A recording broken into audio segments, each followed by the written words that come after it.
சென்னை கீழ்ப்பாக்கம் பகுதியில் வீட்டில் தனியாக படித்துக் கொண்டிருந்த 16 வயது மாணவிக்கு பாலியல் தொல்லை கொடுத்த சம்பவம் அப்பகுதியில் அதிர்ச்சியை ஏற்படுத்தியுள்ளது. கீழ்ப்பாக்கம் பகுதியில் 16 வயது சிறுமி தனது வீட்டில் தேர்வுக்காக படித்துக் கொண்டிருந்துள்ளார்.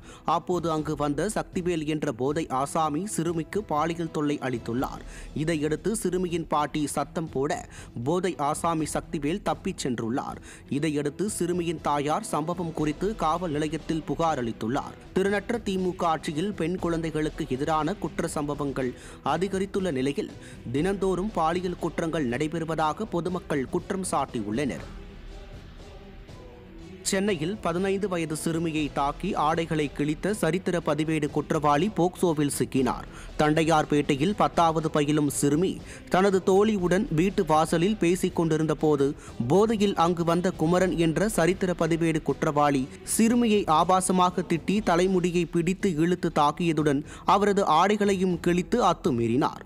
இது குறித்த புகாரில் குமரன் போக்சோவில் சிக்கினார். இதை அறிந்த பொதுமக்கள் இத்தகைய அப்பாவி சிறுமிகளின் கதறல் ஸ்டிக்கர் அப்பாவிற்கு கேட்கவே கேட்காதா என ஆவேசப்படுகின்றனர்.